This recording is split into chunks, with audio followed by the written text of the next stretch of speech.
Next part हम कुछ illustrations देखते हैं जिससे हमारे कॉन्सेप्ट्स क्लियर हो सकें।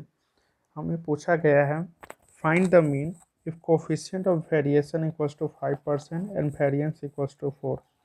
पहले कोफिशिएंट ऑफ वेरिएशन यानी कि हमारा सी वी फॉर्मूला लिख लेते हैं। हमारा क्या होता है, ये होता है हमारा standard deviation by mean into 100।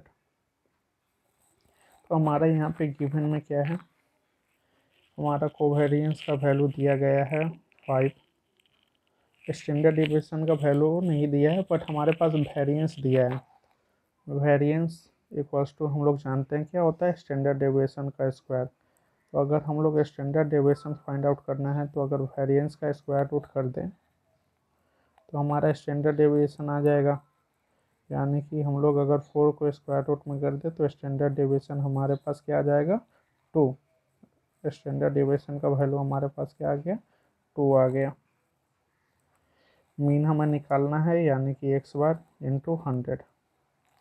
लोग यहाँ पे क्रॉस मल्टीप्लाई करेंगे तो ये x बार हमारा यहाँ आ गया, ये 2 इंटू 100 डिवाइडेड बाई 5। ये 5 से 20 टाइम्स चला गया, यानी कि हमारे पास जो मीन का वैल्यू है x बार ये आ गया 40। ये ऑब्जेक्टिव टाइप के क्वेश्चंस हैं जो कि पूछे जाते हैं एग्ज़ाम में।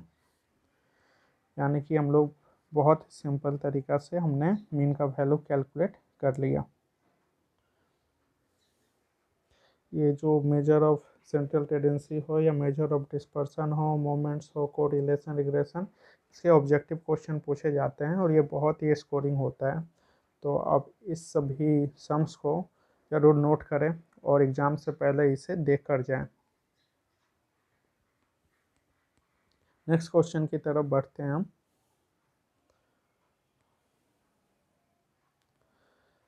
हमें पूछा गया है इसमें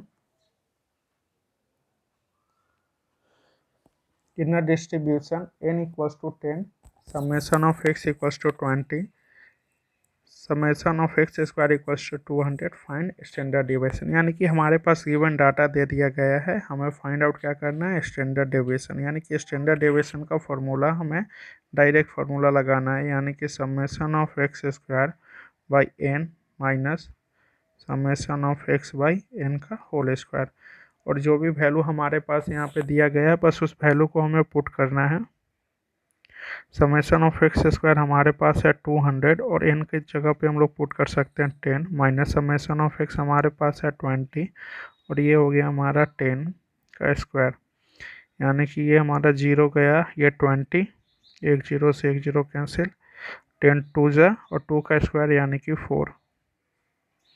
यानी कि जो हमारे पास वैल्यू आ गया यह स्क्वायर रूट ऑफ 16 आ गया। यानी कि इसका वैल्यू हमारे पास क्या आ जाएगा, 4। यानी कि स्टैंडर्ड डेविएशन हम लोग ने कैलकुलेट किया, इसका आंसर आ गया हमारे पास 4। होप आपको ये क्वेश्चन समझ में आई होगी।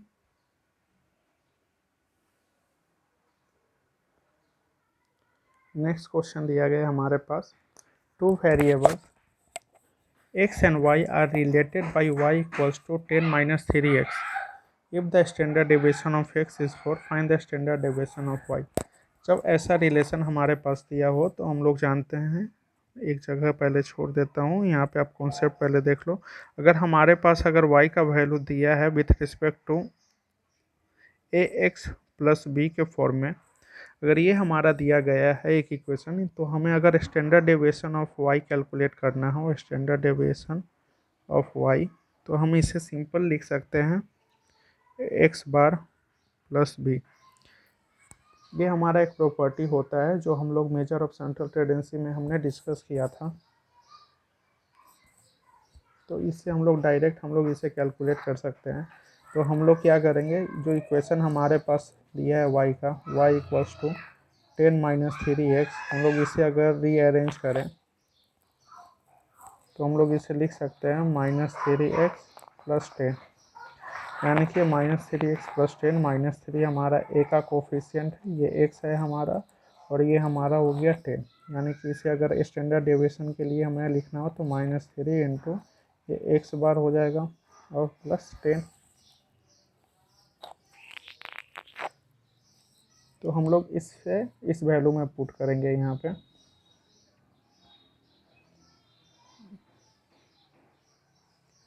तो n हमारे पास पता नहीं, तो इसे हम लोग 1/n ही रहने देते हैं। समेशन ऑफ, ये हमारा जो है नॉर्मल इक्वेशन है। नॉर्मल इक्वेशन हमारे पास क्या है, -3x + 10 -3x बार + 10 का ये होल स्क्वायर हम लोग करेंगे।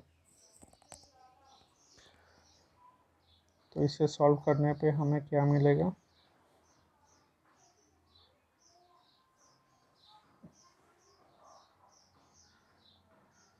ये 1/n समेशन, अगर हम लोग ब्रैकेट को ओपन कर दें, ये -3x, ये +10 माइनस माइनस ये +3x हो जाएगा हमारा 3x बार, और ये माइनस हो गया 10, और हम सबका स्क्वायर कर देंगे। तो ये हमारा -10 और +10 क्या हो गया, ये कैंसिल हो गया। तो हमारे पास जो वैल्यू बचेगा ये हमारा 1/n समेशन ऑफ, अगर -3 हम लोग कॉमन ले लें,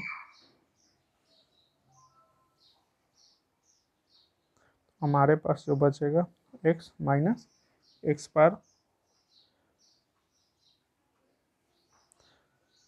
और ये होल स्क्वायर। और इससे फिर से अगर रीअरेंज करें तो ये 3 का स्क्वायर यानी कि हमारा आ जाएगा 9 इंटू ये 1/n into summation of x - x बार का स्क्वायर। इसे ऐसे लिख सकते हैं,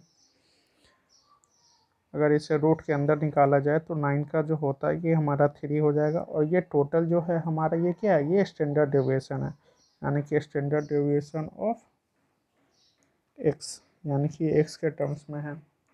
और स्टैंडर्ड डेविएशन ऑफ x हमारा वैल्यू ऑलरेडी क्वेश्चन में दिया है, तो स्टैंडर्ड डेविएशन ऑफ x हमारा क्वेश्चन में दिया गया है, क्या है वो 4 है हमारे पास। तो 3 × 4 यानी कि जो वैल्यू हमारा आ जाएगा वो आ जाएगा हमारे पास 12। तो हम इसे बहुत ही आसानी तरीक़ा से इसे कैलकुलेट कर सकते हैं। यानी कि हमारे पास क्या गिवन में क्या था, हमारे पास एक इक्वेशन दिया था y = 10 - 3x, हमने इसे रीअरेंज किया -3x + 10 के टर्म्स में, यानी कि ax + b के टर्म में हम लोग स्टैंडर्ड डेविएशन ऑफ y हम लोग इजीली कैलकुलेट कर सकते हैं, यानी कि जो -3x बार + 10 होता है। यहाँ से कैलकुलेट करने के बाद हमने स्टैंडर्ड डेविएशन ऑफ y यानी कि होल, ये हमारा जनरल फार्मूला होता है, आप इसे नोट डाउन कर ले। आप इसे इस पे पुट करोगे वो सिंपल वैल्यू आपको ये दे देगा, यानी कि हमारे पास यहाँ से क्या आ गया, required standard deviation of y, यानी कि 12 हमारा आंसर है।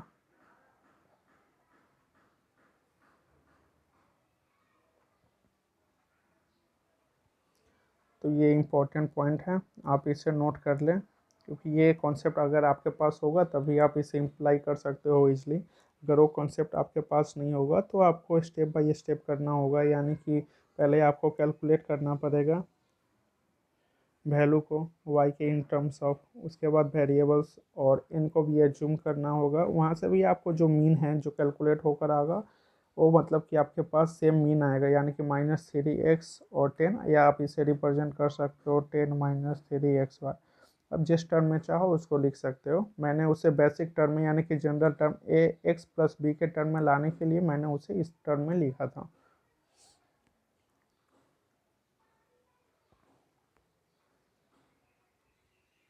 Thank you for watching.